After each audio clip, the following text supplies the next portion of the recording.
Okay, good afternoon, ladies and gentlemen. If you can take your seats, please.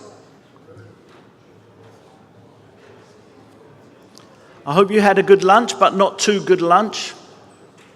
We've got a great session now to finish off.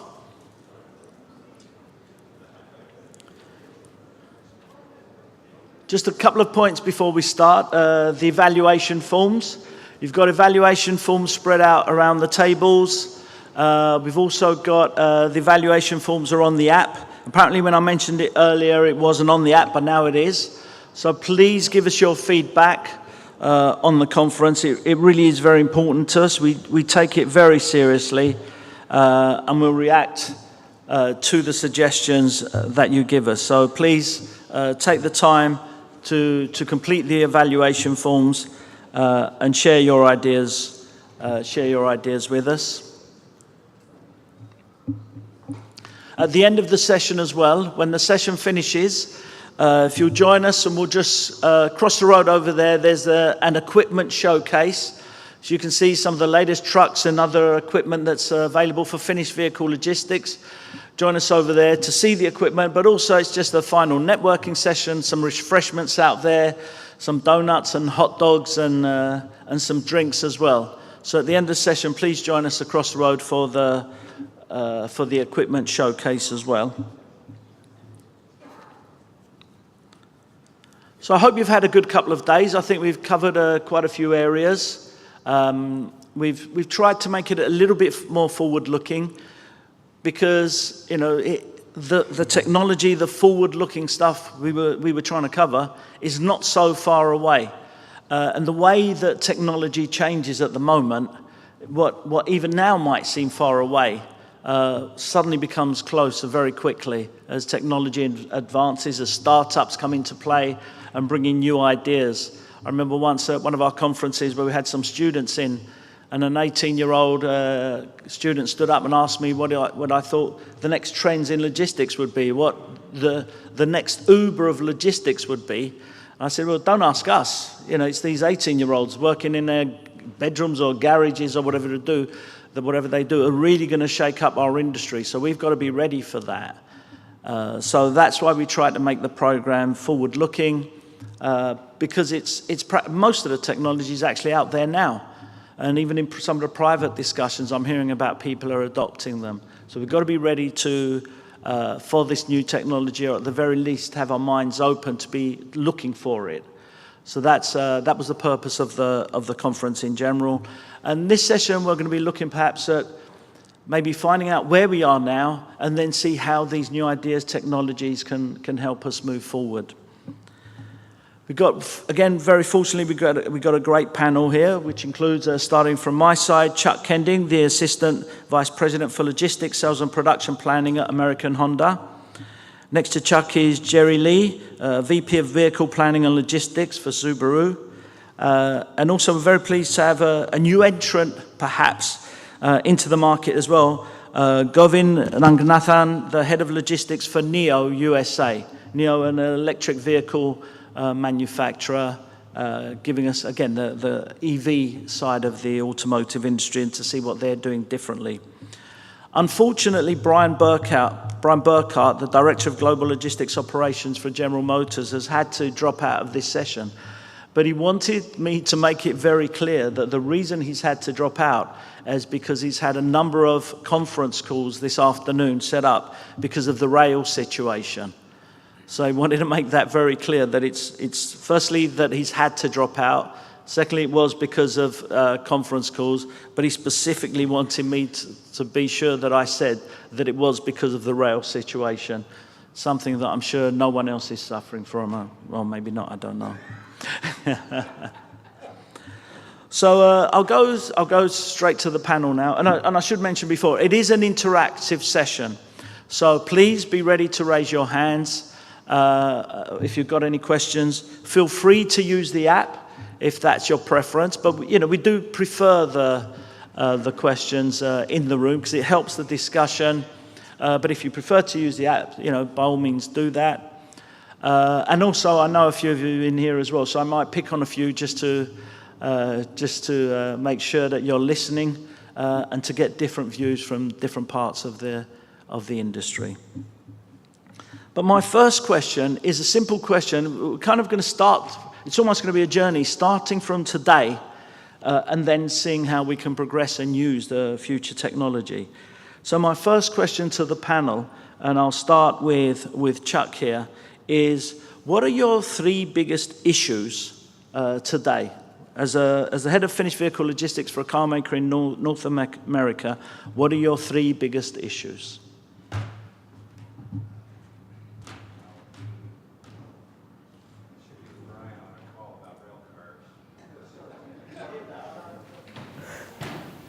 Is the microphone on? Am I okay? Yeah, now I can hear you. Okay. Yes. So in the immediate, in the present, I would be on the call with Brian. I hope he's not stealing all the rail cars I need. maybe I should be on the call myself. So obviously that's a current need. From like a strategic standpoint, I'd say kind of consistency, maybe of our offering. So I think we have a very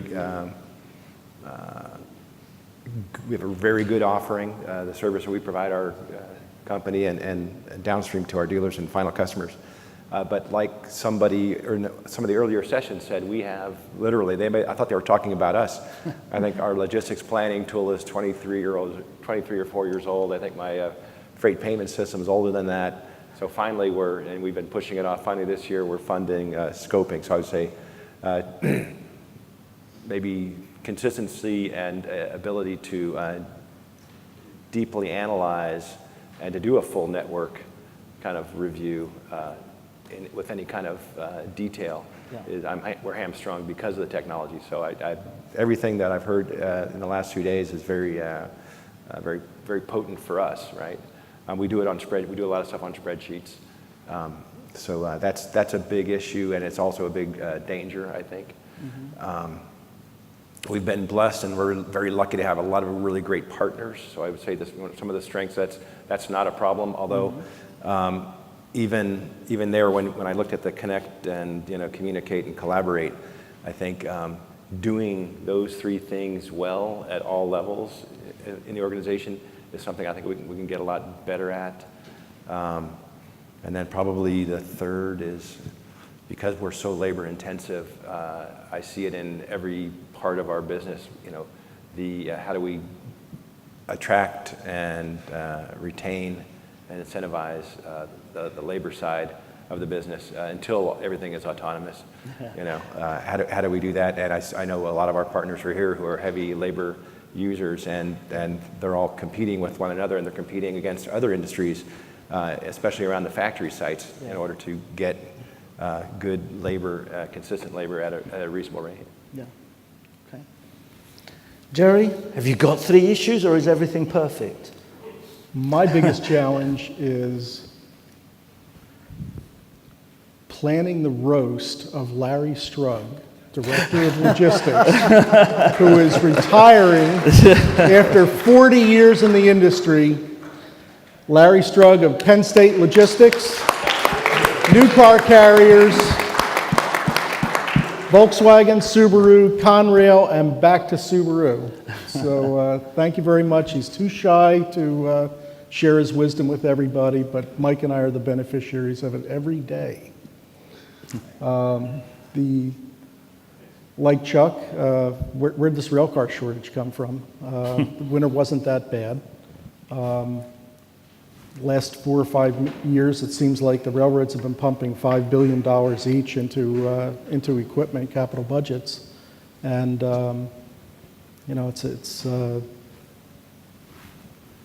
we have excess cars now, and we promised them for March delivery and soon April delivery, and it's just something that I didn't anticipate. We are launching a new allocation system to replace a system that's about 11 years old, maybe 12. So that has a lot of features that our DSMs, district sales managers that sell the cars to each retailer, will be very happy for those improvements. It was a homegrown system. So I think most of our systems are younger than Daniel. I don't think we have any really ancient systems, but it's tough to keep on top of. I always have many priorities and few resources, but I think our IT guys do a good job. Mm-hmm. Anything else? The one thing I don't understand is, we had a decade of sales before the Great Recession of 16 to 17 million units.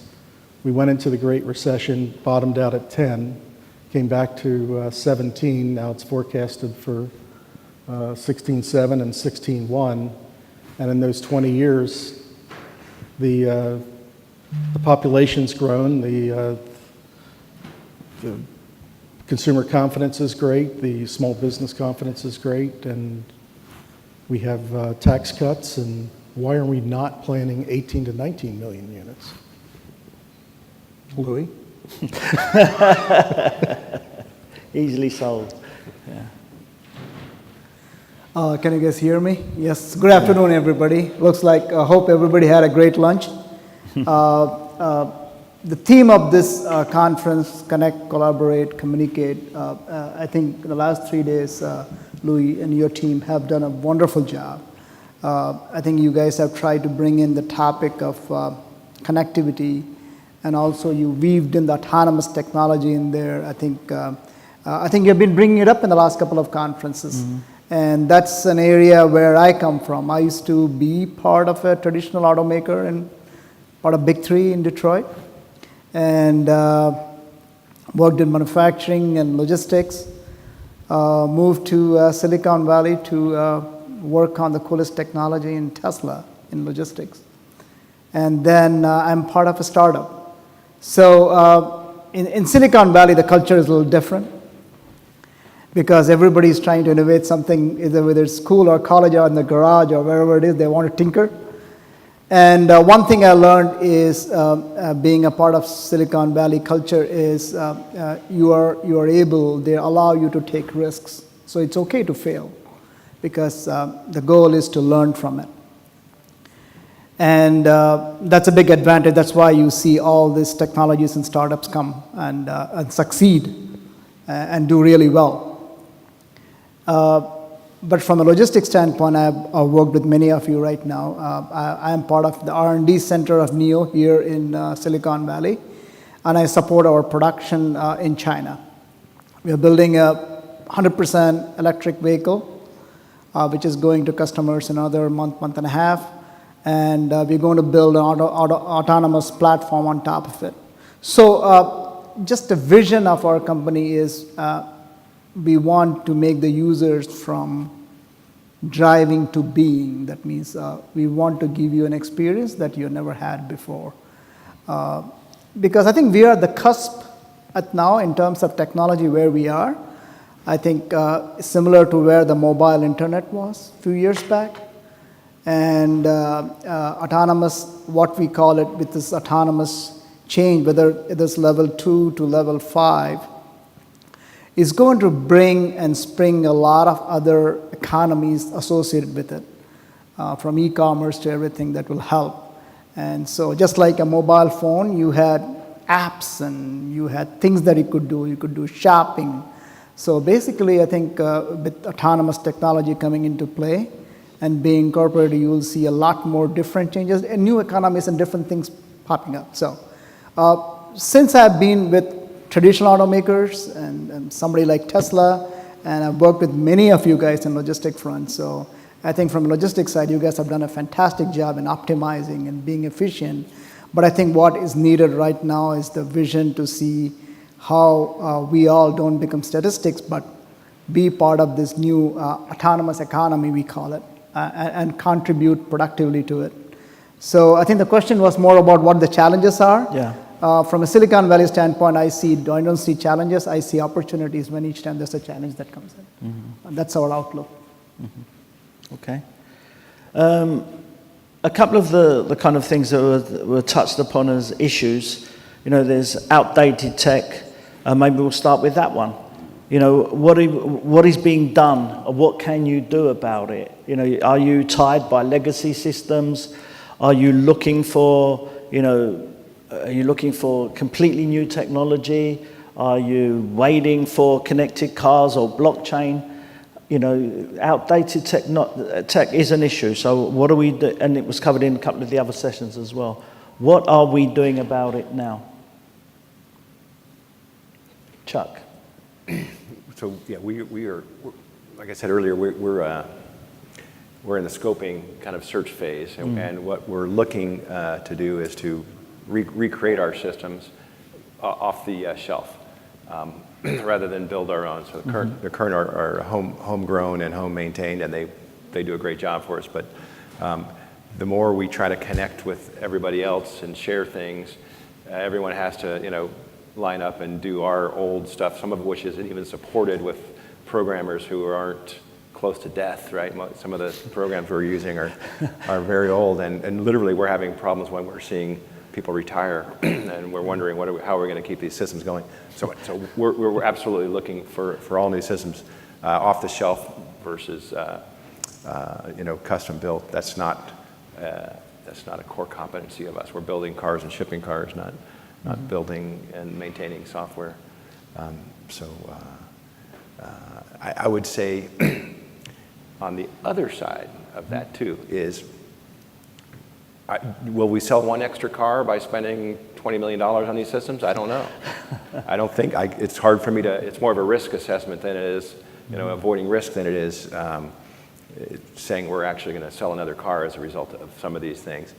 And I think sometimes we get caught up in, we don't have the newest technology. I've got a current example where we have some beautiful land right next to one of our factories, and the reason I was given why we can't use that land, which also has rail, by the way, why we can't use that when we need extra rail spots is because, well, it's not connected. We don't have wireless and all this there.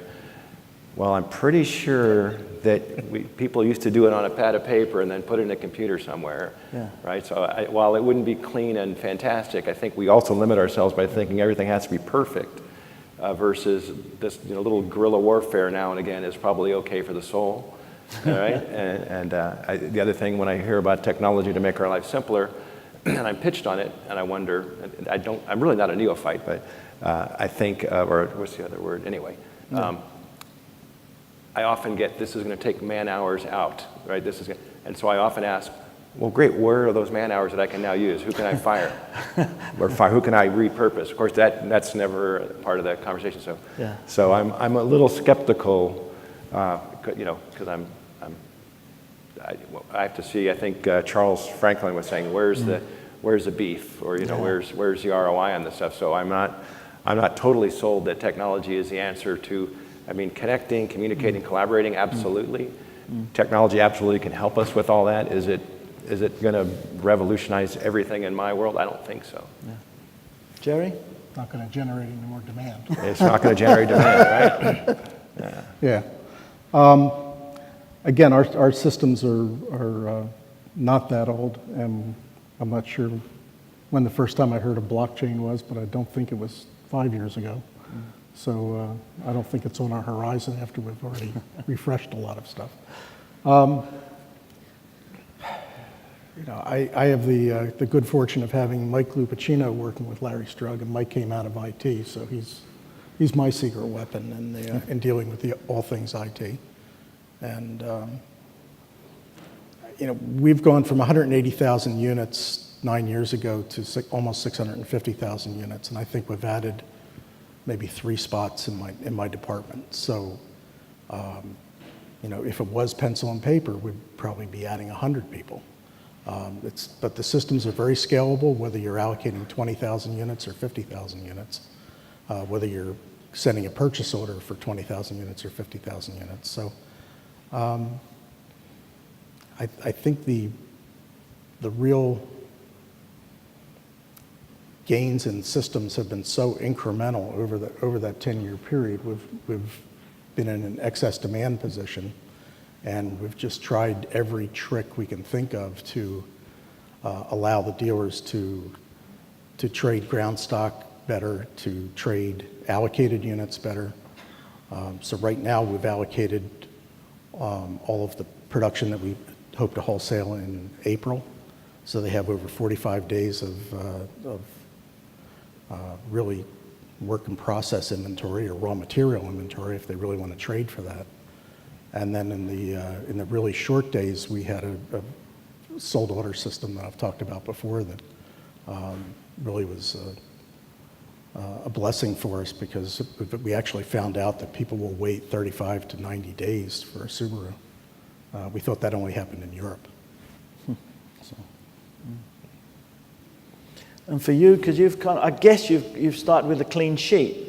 So how do you develop your technology to make sure it does the collaboration, connecting, communicating, etc.? Yeah, that's correct. But since I have been in work with automakers who have been established, and I know because I used many of the legacy systems when I was working in different areas. And trust me, with these automakers, they have invested a lot of time and money, and their IT department was geared towards a lot of feedback that they received from the customers, and they kept improving the legacy system. So in many of the automakers, if they have a legacy system, it's difficult to change because it was built on the current and updates and a lot of feedback, and they work very efficiently. And they work really efficiently, and especially the feedback, everything is instantaneous, the tracking is instantaneous. So definitely in your cases, I think it doesn't make sense to change to a new technology, but something who is starting up like me, which I don't have the advantage of having a big IT department to set everything up for me. And it provides an opportunity to go and shop and pick the best technology I can from outside, but you still need an IT core competency within your organization that can pull these things together and connect it on a platform. Because there are things that you want to make sure you want to keep secure, and you want to make sure that they work properly. Mm-hmm. Okay. And another issue that stood out, we've barely touched upon it, and it's a tough one, but I'll ask it anyway, and if you don't answer, you don't answer. But rail, okay? I really don't want it to be a blame thing. Rail is what rail is. We kind of know that. You know, I think in the last 9 years when we've been doing conferences here on finished vehicle logistics, rail's been an issue. So I don't really want to kind of hear rail doesn't do this or rail's that or whatever it is. What I want to say is why is it still an issue? Why haven't we found, or are we so tied to it? Maybe the answer is as simple as we're so tied to it, we haven't got any choice, and it is what it is. It's first thing, someone mentioned it earlier. It's certainly the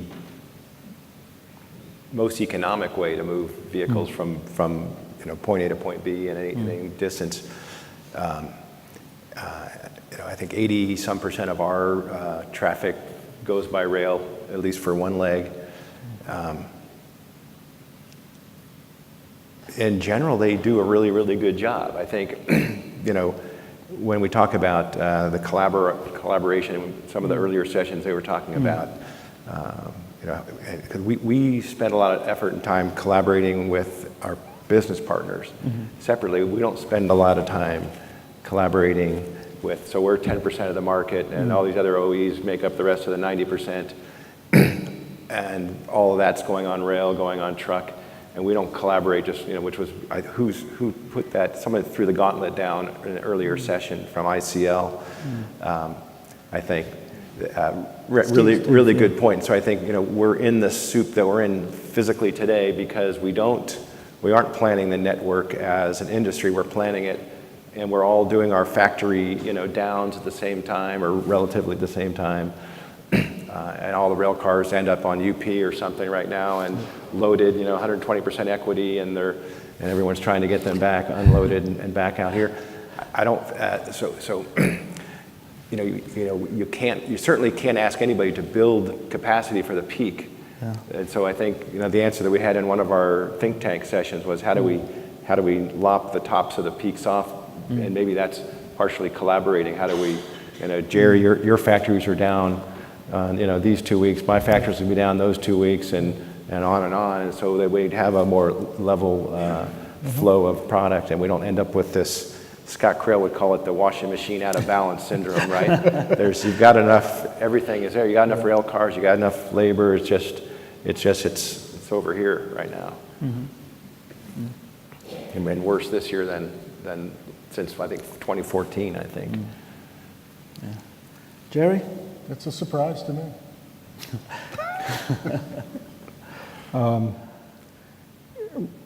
We know we have a driver shortage in the trucking industry, so if you don't use rail, then you're trucking farther, and you're that much more short of competent, great drivers, and you're really doing the right thing. The rail service has been very good up until a couple months ago. So again, it's kind of a mystery of life. I haven't fired up my snowblower yet, so that's a limited sample of how bad the winter is. But you know, we had a cold spell. That's a Honda, right? Sure. Chuck said that's a Honda, right? So I'm sure they'll figure it out, and I'm sure it'll return to normal. But you know, the thing that Brandon Mason was talking about with the lines crossing there between the sedans and the sport utilities, I think he was at 64.7 or something, and said that last month or year to date we're at 68. You know, the sedan market is really, I don't want to say collapsed, but it's really tough, and you can't put a sport utility on a tri-level. So everybody wants the same bi-level equipment. So I guess the people that talked about having only one rail car configuration a decade ago, and it would be a bi-level, right now I think they're right. Okay. Don't forget, you know, if you've got any questions, you can either put them on the app or raise your hand and ask the question in the room, so don't be shy. But again, you know, the usual thing is I've got a whole bunch of questions here, so don't think you're going to get out early. So if you have actually got something you want to say, you might as well say it. One of the things that's always stuck in my mind is there's two things that seem to kind of compete with each other. I hear a lot, logistics isn't a competitive advantage. Okay? I'm not sure, I think I probably disagree with that, but that is what a lot of people say. Logistics isn't a competitive advantage. And yet, we don't and won't collaborate. If it isn't a competitive advantage, why isn't there more of an appetite, a desire to collaborate? So maybe the two sides, you know, should logistics be a competitive advantage? And if it isn't, why aren't we collaborating more? I think from a cost per unit, it can be a competitive advantage. If you're in the bottom quartile, best in class from a CPU standpoint, shipping your product, you've got a financial competitive advantage, no doubt about it. Which I think that's how we compete.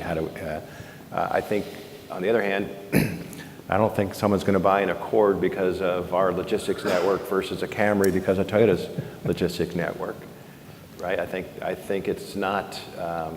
I don't think that's where there's, now if we can be closer to market and adapt more quickly, if we're 2 weeks closer to market than Subaru, and our systems from a allocation standpoint, and then from a factory feedback and build and ship standpoint, then I think then we can respond quicker to the market, and I think that becomes a competitive advantage.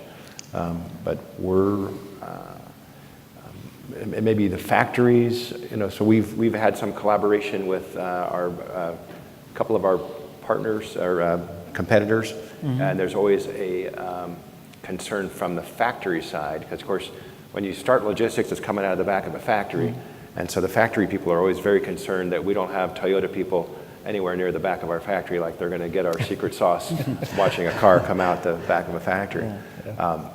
But the reality is, Mexico's a great example. So we'll have neighbors to our east, about 11 kilometers to our east. It'll be Toyota soon. And if we don't collaborate with them, everyone is, you know, both our logistics network will slow down and theirs will. So if we don't coordinate our shipments either to the ports and up the center of the country, we're going to hurt each other. So if we're not collaborating, we'll really be hurting each other.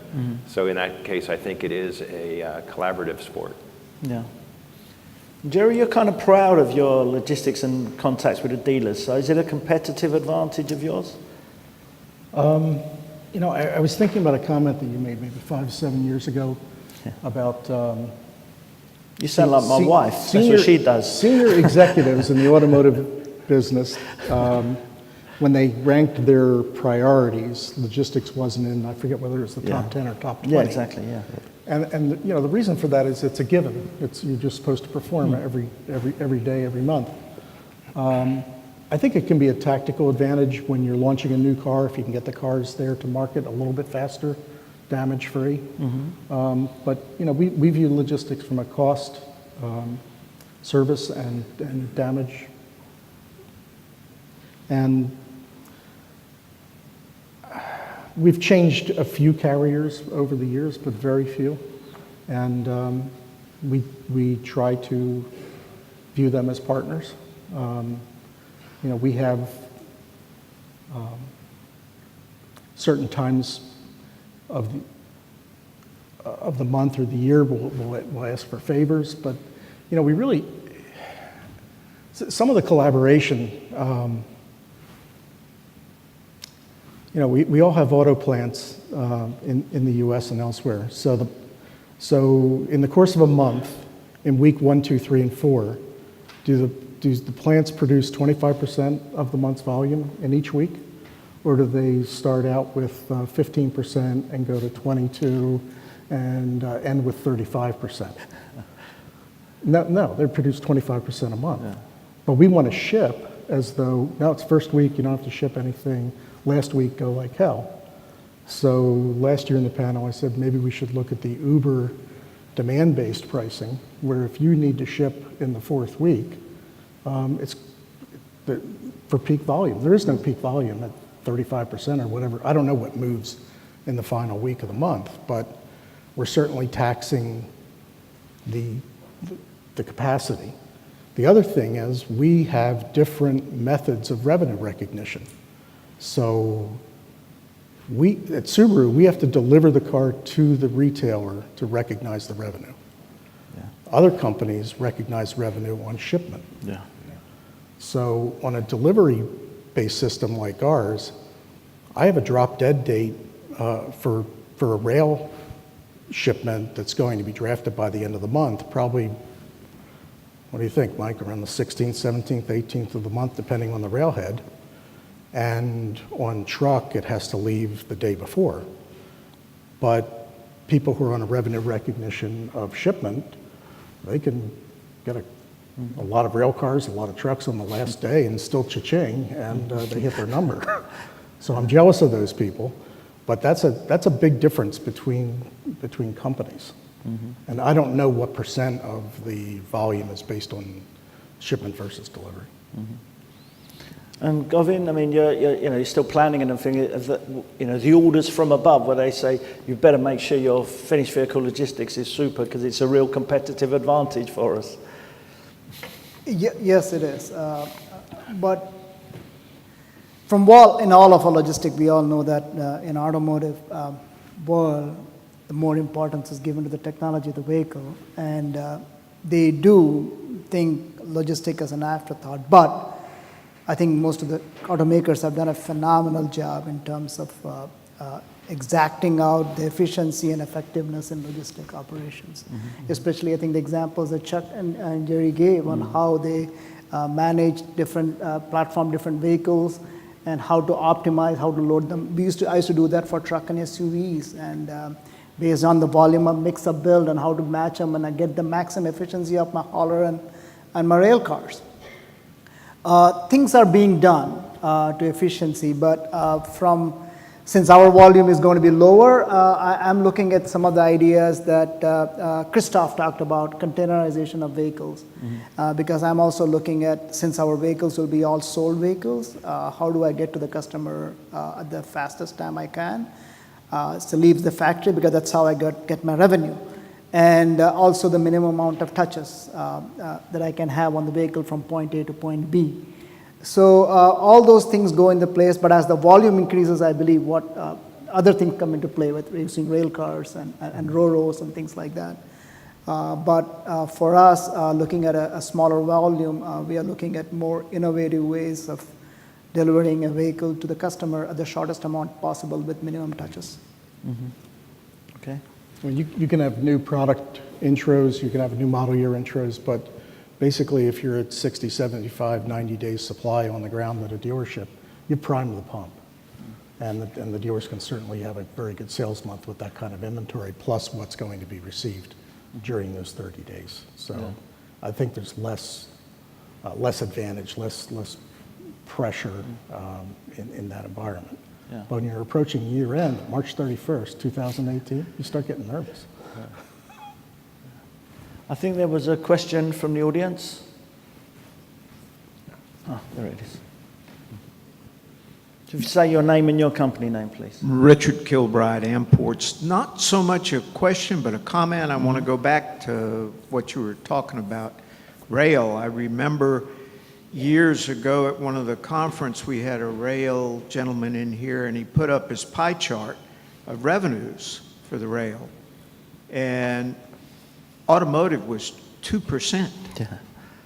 So, you know, which squeaky wheel is getting, and we've been talking about that, and not to point fingers, but those gentlemen up there are facing problems right now. So, you know, there is some situations to be addressed, but how long have we been talking about it now? I guess really the question should be to Larry Strug. He could probably help me with this, why we're in this situation right now. Do you want to hand off the mic? You go out with a bang.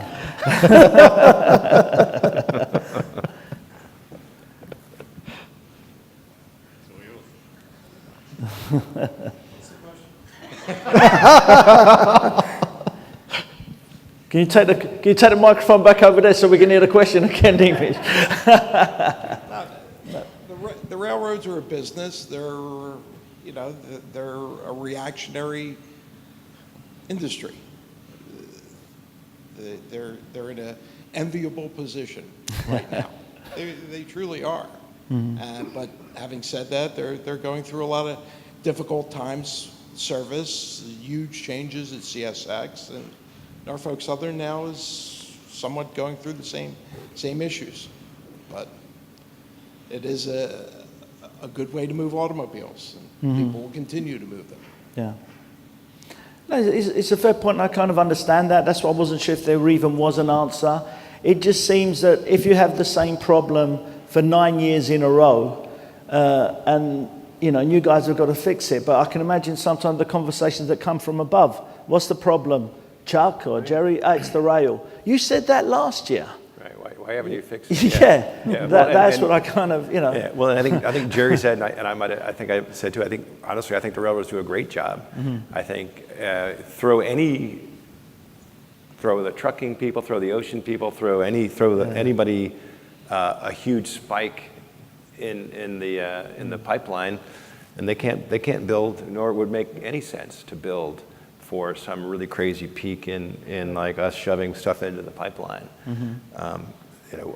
We were doing math back at the office the other day, saying, if our CEO says, hey, how are we going to fix this and control our own destiny? Well, let's buy 300 trucks. Let's sit them idle for 10 months a year.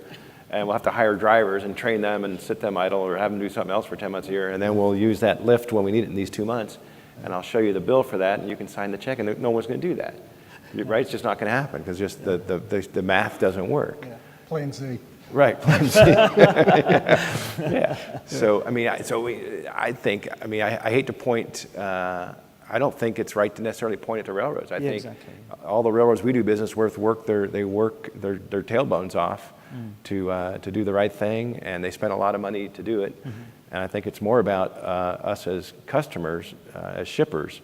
And it may not just be our industry, but I think certainly our industry is guilty of putting huge spikes into the pipeline. And I think the answers that we talked about in this conference the last 2 days kind of point to maybe that's the solution is we do a lot more collaborative efforts between OEs and shippers so that if Subarus and Toyotas have to get to market a little slower so that we can level things out and Hondas can get there first, that's a risk I'm willing to take. Yeah. That's the issue with collaboration. Okay, we have an agreement. Okay, you're number one, I'm number 100, and the price is the same for both of us. So how do you, even if you had this central planning authority in the Politburo, who's going to get resources that week? Someone's going to be happy and someone's going to be sad.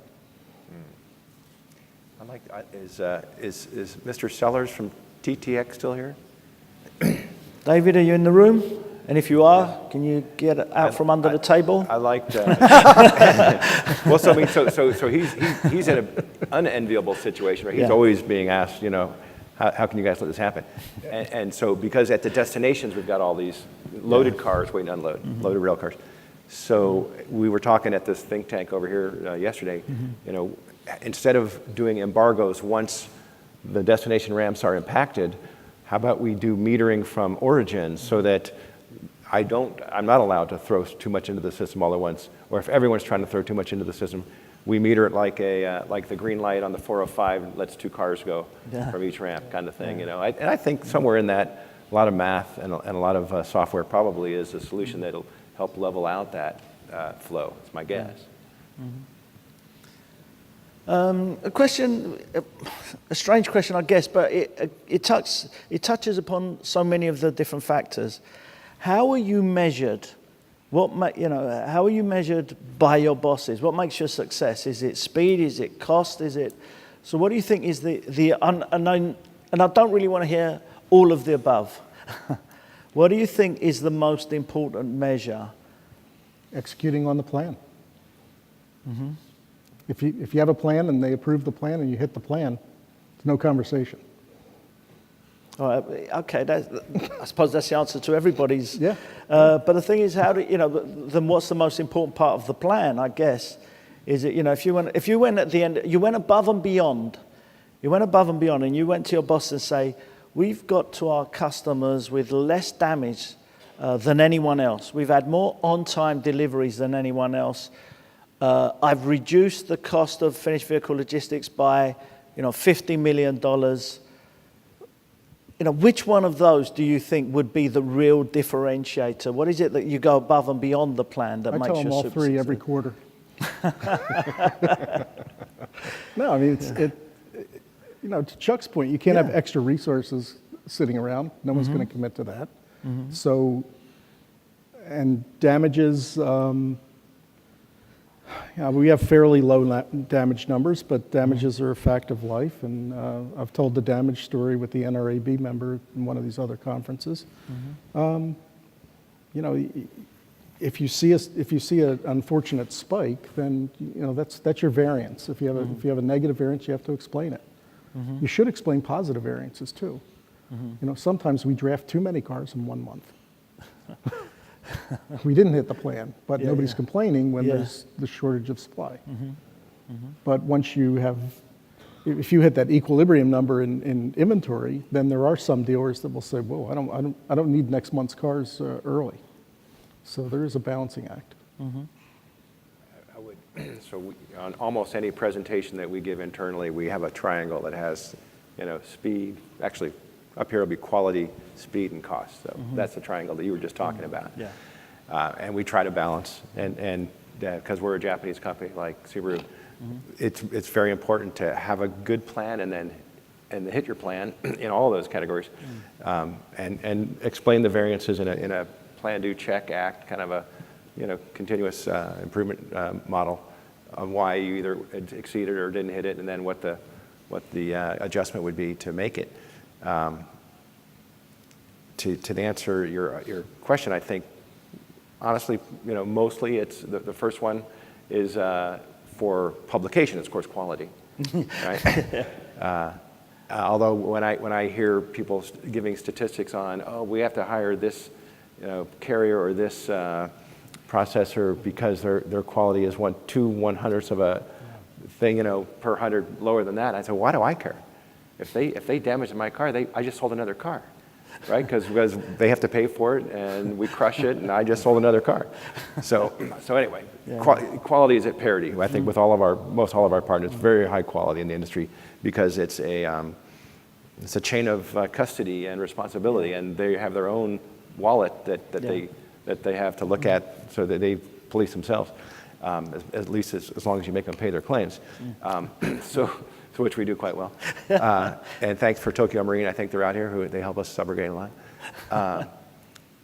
So quality is high. That's what we pledge is in everything we do, and that's our growth strategy is quality. Yeah. And then really, honestly, cost. So to your answer, my boss would be most happy if I could take 50 million, 70 million, 100 million out of the system. What we don't recognize is maybe you guys recognize more speed. So there is a cost of speed. So speed is really just another proxy for cost. So the longer it takes to get from factory to dealer, like Jerry, we don't draft the dealer until it physically arrives at his or her store. And what could we do with the money that's sitting there? So if we can reduce our transit time from 28 to 14 days, let's say it's $7 per car per day and opportunity cost for that average $25,000, $30,000 that's sitting there. We don't. I mean, that's probably our next big thing is how do we focus and ramp up? Because for whatever reason, our financial guys, I don't know how yours are, they don't really look at that as real money. Yeah, exactly. So I would say for publication, quality, and then probably for reality, cost first, and then quality, then speed. Yeah. So, Governor, again, how were you kind of tasked when they... I think all of us have targets, targets for delivery, how much it should cost. But if you take the target and say, put it on metrics, what is more important to you? I agree with the gentleman here that speed, or I call it bias for action. That means you always bias towards action. That's number one. Because quality is expected. That's something they expect a zero defect from you. That's given, right? And full transparency through your supply chain.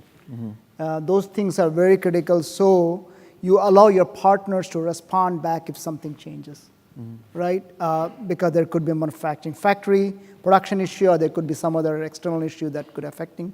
The transparency is critical, but it's always for bias for action speed, and the quality is given. You have the quality by managing it through a better process. You have to put down your process how you want, because that's what drives your quality. Yeah. And improve on it, tweak on it as you get better, right? If you see some problem, then you tweak on it. You just don't go and touch it and keep changing things. Yeah. And definitely, if you have those two, your cost will fall in line and get better, and you will have customers keep coming back to you. In 2011, after the earthquake tsunami, we asked an ocean carrier if they could speed up the boat and shave a couple days off. And they came back and said, yeah, we can, but it's going to cost this much fuel. And we said, good, let's do it. So, everybody knew we were spending extra money, but getting the cars in that critical situation was very important. It's an interesting point. We talk a lot about the cost of logistics, and I think sometimes if you can't measure something in dollars and cents, then it doesn't have a value. There doesn't seem to be a value to it. And I remember asking and thinking about the question of what is the value of logistics? It's hard to estimate that. And if we could give the value of getting the car on time, and actually put a number to it, a dollar number to it, I think that would change the perception of logistics. But we're constantly perceived as a cost. And when you're conceived as a cost in the way kind of like, I think most bosses would say, I wish we could get rid of logistics, because they see logistics as a cost. They don't see the value. Try being global without logistics. Try buying parts globally without logistics. Try selling cars globally without logistics. But we don't. No one can measure or seem to value logistics. We just see it as a cost. And until we change that mentality, I think we're always going to be, kind of fighting a tough battle. There's a line on the Monroney label that helps to understand. Yeah. I would like to say one thing is, Yeah. because I think in traditional automotive, I think it is assumed logistics as a cost, but it has taken a long time for it to change the perception. But where logistics becomes a core competency is when you see Amazon, right? logistics is no longer considered as a cost, it's considered as a core competency. I think that's where we need to get to, is how do we become competent? I think we are efficient and effective. How do we improve our competency is the next thing. Yeah, okay. A question in the middle there, please.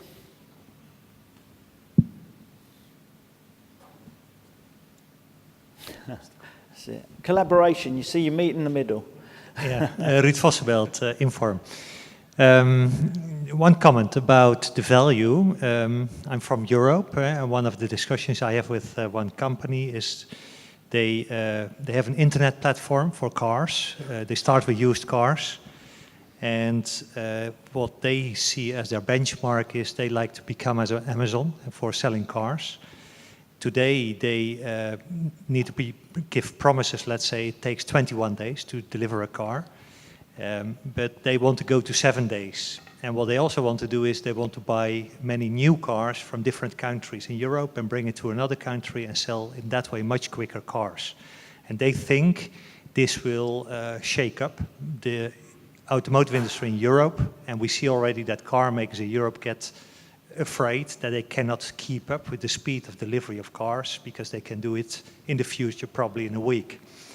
So I think that's where a value probably comes from, where you really can make the difference in logistics, because a customer, when he knows he gets it in a week, probably decides for that car instead that he has to wait a month. But the other question that we see in Europe, at least, and you're global companies and probably you have similar situations, is that the green supply chain becomes a big theme. So what can we do against climate change? How can we make sure logistics becomes totally green? There is no CO2 emission anymore. And the question that I have to the panel is, how would you give benefit to, let's say, green transport companies who come up with maybe electric trucks, LNG trucks, no emission anymore? And how much more expensive can they be that they can win the business from you compared with existing, let's say, diesel trucks? I think the answer might be in your residential electric provider. So you usually have a choice between some big electric utilities and then a green utility that's wind or solar or whatever. And it's, as far as I've seen in Pennsylvania, it's always at a pretty substantial premium. So I don't know if they're pricing because they have such small supply, or whether it's really that much more expensive to generate electricity from those sources. But I'm pretty sure that the majority of the people are not on board with paying a lot more.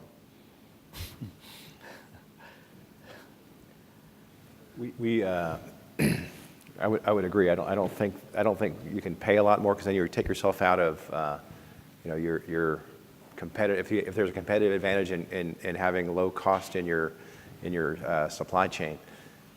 We've had first of all, Honda has a very green initiative. You see commercials from our corporation about blue skies for our children, not green, blue skies.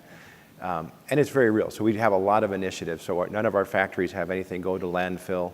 The air that comes out of our cars literally is cleaner than the air you breathe in most metropolitan areas. So that's good. You could eat off of our factory floor. There's nothing coming out of them. The last piece is logistics. How do we get that green? We built a beautiful Origin rail ramp with the CS6 a couple of years back, about 19 miles away from one of our key factories in Alabama. To do that, we partnered with Virginia Transportation, one of our, they were already one of our carriers. We wanted to be very green in that truck transit, because it was something we weren't doing before. We didn't want to impact the community, and we were running LNG trucks. It cost them a lot more money to build those trucks. They had to put in their own filling station. So what we did to help compensate on that side was term length, right? So that they can get their investment back.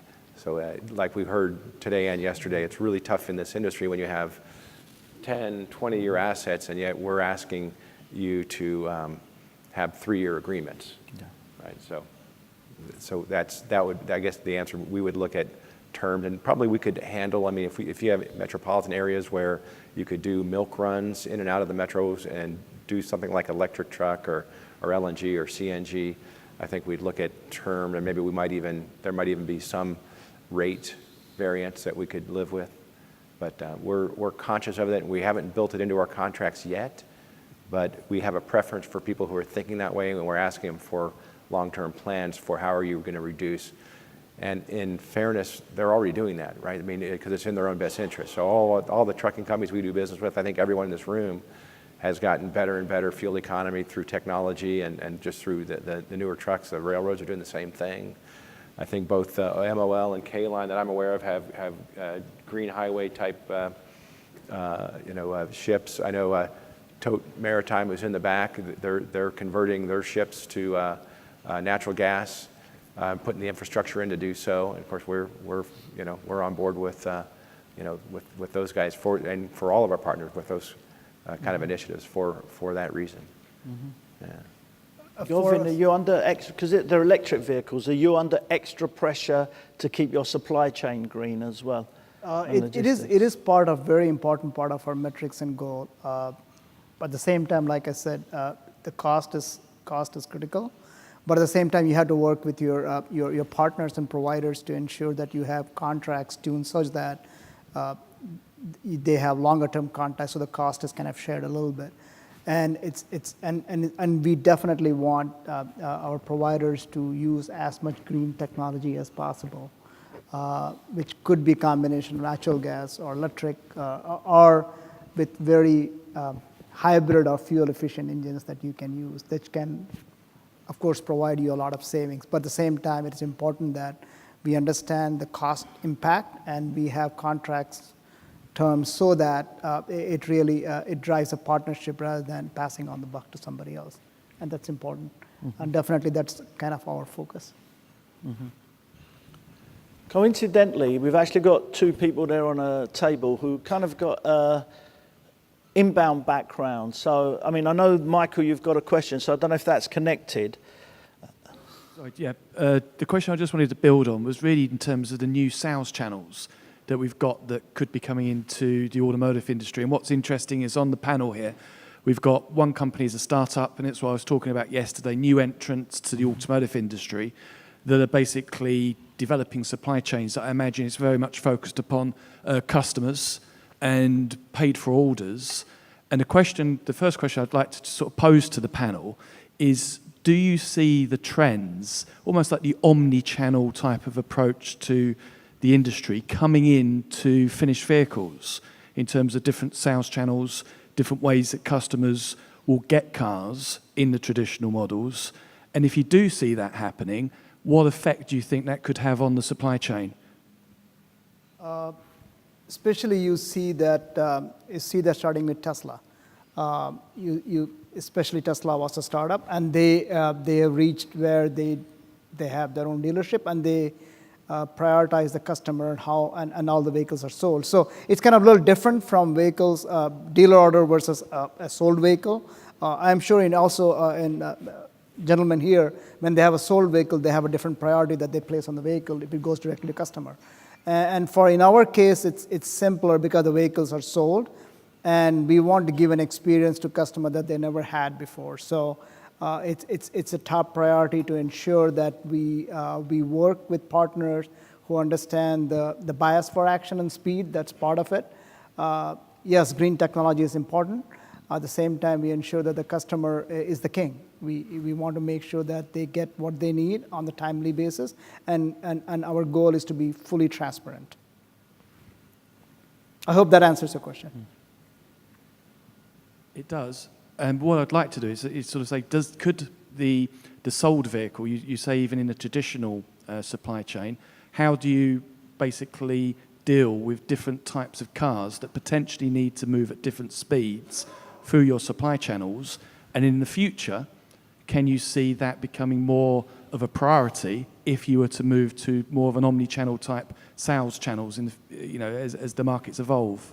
I think one thing I've seen is we are all very good learners, and I'll be the first one to see that if there's a good idea there, I shamelessly say, let's copy it. And if you've seen same thing what Amazon did, now Target and Walmart, everybody's on board. Jet.com, they're doing the same thing that Amazon is doing. And as the others see benefit in that, definitely I think there will be a trend. I think the push, I feel the pull will also be coming from logistics service providers to provide a service that kind of improves the effectiveness and efficiency and delivery to the customers. Okay. And a question back to you, Michael, and Michael, that's simplified things. One of the complaints or comments I get when some of the car makers, the head of logistics is responsible for inbound and outbound. And where that's the case, the comment often is inbound logistics is so far ahead of outbound logistics. So, I mean, you're both here, you're here for finished vehicle logistics reasons, but you've also got a background and understand the supply chain side of things. Have you got any comments on what you think, and perhaps at DHL you're already doing some of this in Europe as we discussed earlier, but is there things that the finished vehicle logistics industry can learn from the inbound and supply chain side? From my perspective, I came for the first time last year, and this is my second visit, and it really is about researching and trying to understand the various stakeholders that's in the supply chain. From my observations, we've got a number of very good quality stakeholders that are in the supply chain, but they're siloed. And you talk about how you can unlock inefficiencies. Inefficiencies are typically locked into tariffs and into rates that you pay. And then when you then want to try and unlock those and get more collaboration as such, it's about sharing the risk against how you then share the benefits. And if you've got commercial relationships, with various carriers, that can become very difficult to unlock. When we come to inbound and manufacturing, I think what I see with automotive industries, and I am a little bit, this is a view that I put forward, and maybe not everybody will agree, but I see the focus of automotive is based upon production. You guys make hundreds of thousands of cars, and the production director of your factory is king. He basically is the guy that's ruling the roost. He's basically pulling all of the materials into that factory, so you're producing those units at the lowest possible cost at the highest quality. Yeah, I see that as being the fundamental beginning. When I look at startups, and I talk to a number of startups, they typically put the customer as at the beginning of everything, and everything's about customers pulling the product towards them. So you've almost got like a push and a pull. So when I look at the inbound, that is a lot more to do with pulling. You're pulling logistics into it, you're pulling the efficiencies, you've got the continuous improvement, the carrier networks, and you're sharing. Don't quite see it so much on the outbound, but it is down to different markets. Each market has got a different perspective. And the point that I knocked down, Gerald, that you said about people waiting for Subarus, because if people will wait for product, you can become more efficient with your supply chain. It allows you to make more choices. What I find fascinating in North America, it seems to be, is the perception that people come to a lot and they want the car immediately. And from someone from the UK, we can't even buy a second-hand car on the same day. Yeah, you go in to buy a second-hand car, and you'd come back and pick it up in 2 days. They do a safety check or something. It's a different world. It's a different world. But that would be my perspective from what I can see on that side. Mike, Silvio, do you want to add anything to that? I look at the inbound and outbound as two completely different industries within the automotive industry. Mm-hmm. And there's a couple fundamental things that I've seen different, and I'm not an expert on finished vehicle, I'm a long way from it, but I've spent 25 years in inbound. The great thing about finished vehicle is the first point of control is at your plant. And that's great compared to having the first point of control at 1,500 different suppliers, right? And so at least you're starting from a place where a position where you know where your inventory is at. But the inbound operates in a much more flexible environment. You've talked about your dependency on rail, of course, ocean carriers, water vessels that move vehicles, a very fixed solution, so it's expensive and hard to move. On the inbound side, the responsibility goes back to the supplier first, because they've got to ship, then the carriers have to perform, and if they don't, they have to pay for it, right? So you don't have that same luxury where you've got to manage that process through, and there's conflict between the plants that manufacture and have to hit numbers and the salespeople that may not have the sales to the dealerships to actually move that material through the system. So the plants will continually to build up that inventory because they've got to hit their numbers. And that's the next difference, which is the JIT environment that inbound operates under, where there is an urgency on the inbound side because the risk and the stakes are so high of shutting down the manufacturing plant. And so when you talk to your supply base, when you talk to your carriers on the inbound side, they are doing everything they can because at $10,000 a minute, no one wants to shut a plant down. And because of that urgency and because they don't depend on rail and ocean to the same degree, they have a large degree of flexibility. And so an OEM can change carriers, they can tell a 3PL to move their warehouse, hey, 6 months, your contract's up, or even during the contract, we want to move that cross dock to another city. And so they've got that flexibility that allows them to make changes very quickly.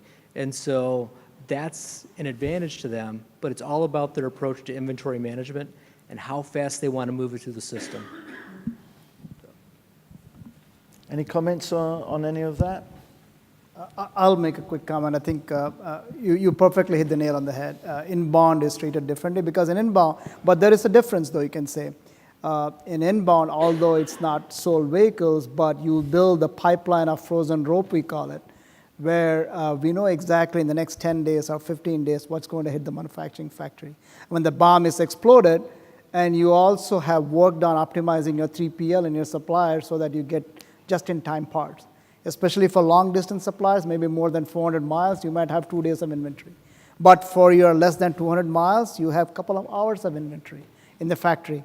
So basically what you have done, since you have a frozen rope where every win is defined, every bomb is defined, every option is defined, you know exactly what you're getting in the factory. And you're right, there is also an added pressure of shutting the manufacturing plant down, which is a lot of workers being idle.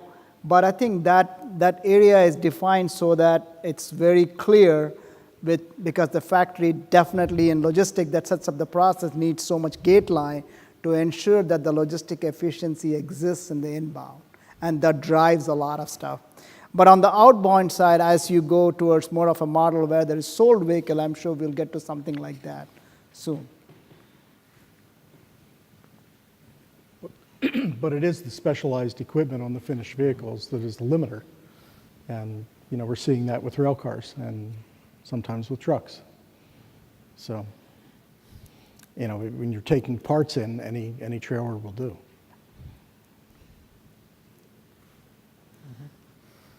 Anything else, Chuck? I've never been in inbound. It amazes me the precision with which, I mean, I've been to many of our factories and then the parts flow in and they go to the line and they get on the car and then they go out and you don't see inventories anywhere. And we don't tend to like to have parking behind our factories. We don't want inventories of finished product either. My hat is off to the inbound people because that seems like a whole different crazy world. Okay. Question in the middle there, please. Hello, another Hello. question regarding the movement to electric cars. From some people I hear in the market that they think in the future you only need 20% of the parts, maybe 20% of the people to build electric cars, and some people think maybe only 20% of the factories as well. What is your view on this? Do you think this total landscape will change so drastically in the coming 10, 20 years because it moves to electric cars, or do you think it stays what it is now? Can you repeat that question again? I didn't get the first part of the question that you mentioned. Sorry. What I hear in the market is that to build electric cars, you only need 20% of the parts, 20% of the people, and some people think also 20% of the factories. What is your view on this? Do you think that landscape will change so drastically, or will it stay more like it is now? I won't say it's 20% of the parts. Definitely there is a lot less parts. But if you look at, when you consider 20%, I'm sure you're considering an engine that comes with 400, 500 parts, but most of the automakers get their engine assembled in an engine factory and bring it as one commodity. So the reduction of parts actually in assembly factory is maybe 10, 15, 20% reduction to 30% reduction of parts. But at the same time, with electric car, you have a lot of other firmware and modules and things that you have to do to electric car that adds additional work to it. And I think the opportunity will come as the number of parts reduce. Some automakers might start insourcing. They might bring some of their manufacturing that they're outsourced and assembly that might come into the factory to build core competency and also reduce the inbound logistic costs. Because inbound logistic costs for big modules, and they play a big role. So we see that some of that will be coming in to the factories as we build these electric vehicles. So overall logistic costs, I believe, will drop, get more efficient for inbound. Okay, thank you. Well, maybe that's no, there's one more question at the back, so I'll take that question right at the back. Has anyone got the microphone?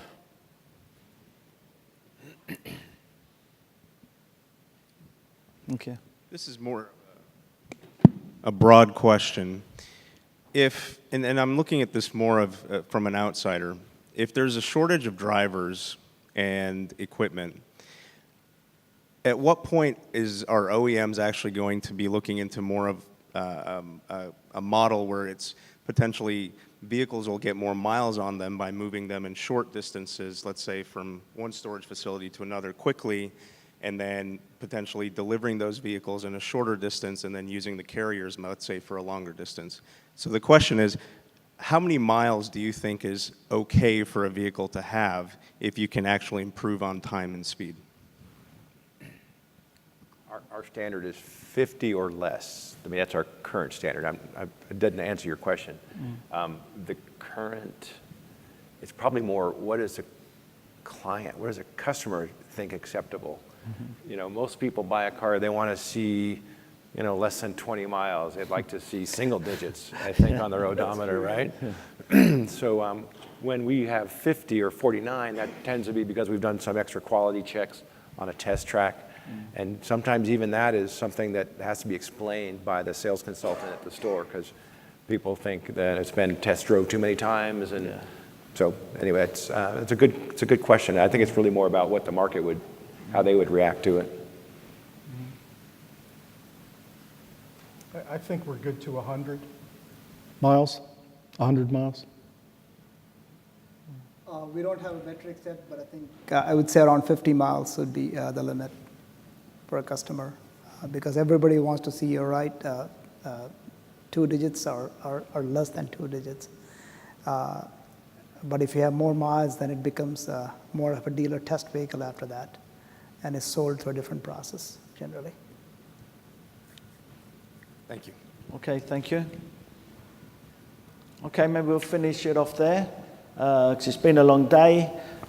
Interesting sessions, plus I've just had a message from my son saying that he's been on television and he wants me to watch the video, although he was actually at a soccer match, so I hope it's not him being arrested or anything like that. So firstly, I'd like to thank the panel for a great and honest discussion. Thank you very much.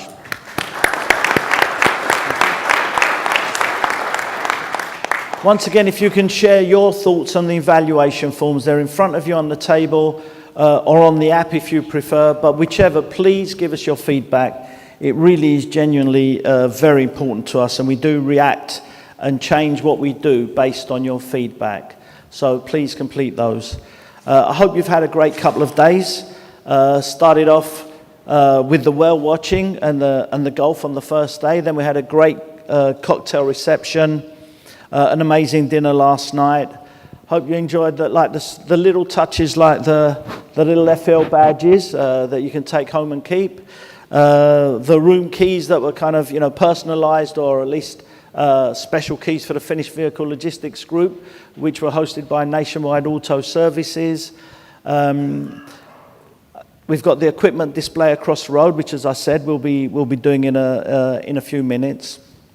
I want to thank all of the sponsors, really. Jack Cooper, Accelerated Services, CFR Rinkins, Confezioni Andrea, Dentology, Driver, ICL, Inform, KHS Global, Metrogistics, Nationwide Auto Services, PAT Auto Transport and Masni, Proact International, US Auto Logistics, Crown Auto Transport and Logistics, JMN Logistics, and United Road. But as much as and I suppose, as I said right at the beginning, the fun, the networking element is very much a part of what we were, of the whole conference. Was it, connect, communicate, collaborate, that's all part of the whole thing. So I hope that enabling you to do that, bringing you all together, helps us to move the industry forward in the ways that have been discussed over the last 2 days, because that's really what it's all about. Is seeing to find ways as a group, individually or as a group, and whether the discussions or whether you're hearing presentations here or panel discussions, whether it's a conversation you've had over a drink in the bar, the aim is to move the industry forward. It isn't just something that we want to do once a year at a conference. It's something that we really want to continue throughout the year. So please keep in communication with us. We've got other events. We've got Finished Vehicle Logistics Import-Export in August in Baltimore. We've got the Automotive Logistics Global Conference in September in Detroit. We've got the magazines Automotive Logistics and Finished Vehicle Logistics. We've got the weekly newsletter that comes out every week. We've got a very strong Finished Vehicle Logistics LinkedIn group, so make sure you're a member of that group and use it, communicate. And if you're more than welcome to contact any of us at any time. We're not logistics experts, but if the one thing we know the people who are. We know them all around the world as well. So if there's anything we can do to support your industry, it really is important to us.